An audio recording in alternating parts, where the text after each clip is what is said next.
Good evening, my name is Joseph Marshall, and thank you for joining me for another video on Intro to Ammo and Basic Ballistics. It is April 19th, 2025, 11:17 p.m., and today we're going to be going over sights, trajectory, and all of those outside influences that affect a bullet's flight path from it being in the barrel to it hitting its target. Without further ado, first things first, got to have a safe workspace. So unload, show, clear. Everything I'm going to be using today for this video, clear, no mag, and this one's just a fake movie prop. It does not work. So that being said, let's jump right into it. I apologize in advance. Just a little side note, this is a lot of content to cover in the time limit I'm given, so if you'd like to learn more in depth on anything that I cover today, please let me know in the comments. All right, so first things first, what is trajectory? Trajectory is that bullet's flight path as it encompasses all of those outside influences affecting it, starting off with drag.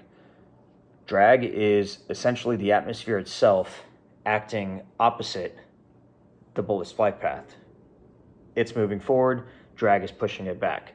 Now, that doesn't seem like a big deal until you get into things like transonic problems and transonic ballistic performance. If your round is not properly stabilized, as drag pushes it from supersonic speeds down to subsonic speeds, it's going to reach a rigid air pocket around that speed of sound, and it's going to start wobbling. And if it's not properly stabilized, it's just going to keep wobbling more and more until it eventually starts tumbling and goes somewhere off in the distance. If the round is properly stabilized, it's going to wobble for a bit as it passes through that rigid air pocket, and it's going to restabilize. So just to touch on that. Now, getting into the meat and potatoes of these effects, first we're going to start out with drift. Gyroscopic drift, spin drift, however you may have heard of it. It's all the same thing. Essentially, when that round is subject to the rifling inside of your weapon's barrel, it's going to start spinning.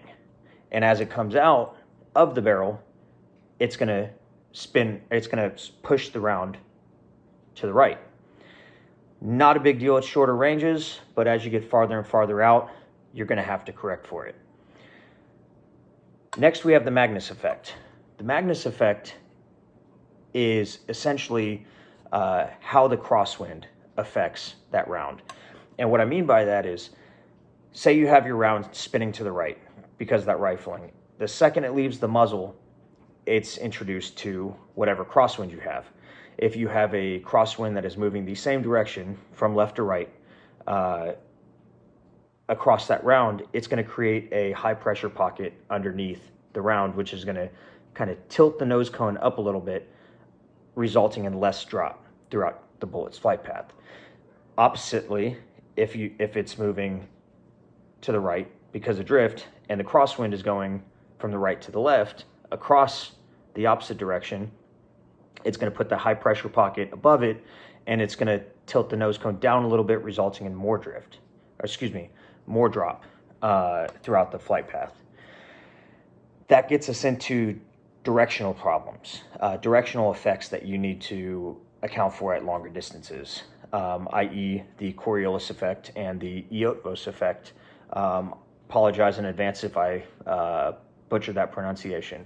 So the Coriolis Effect is north to south along a horizontal plane.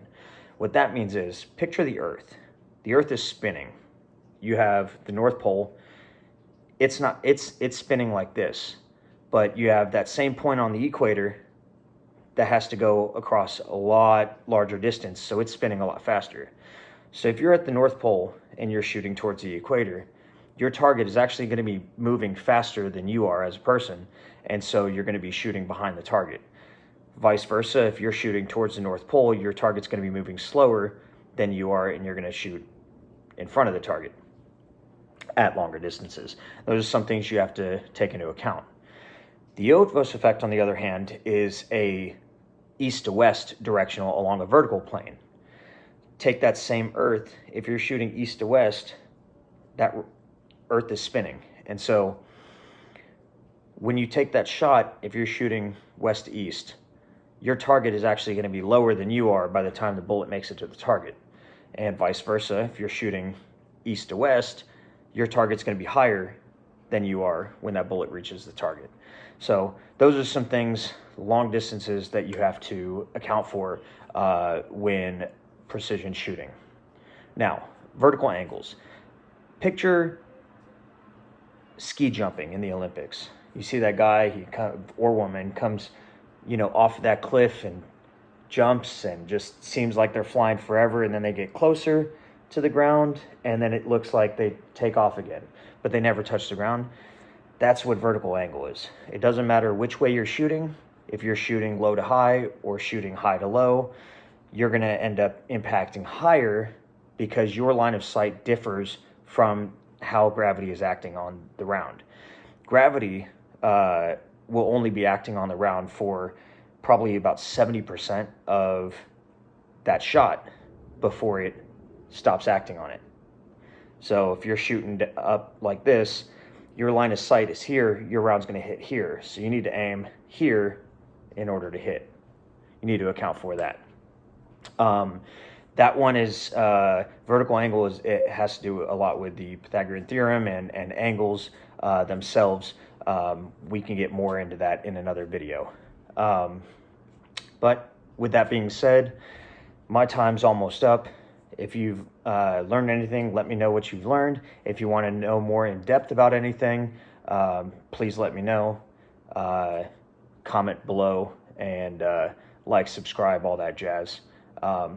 Once again, my name is Joseph Marshall, and thank you for joining me. See you next week.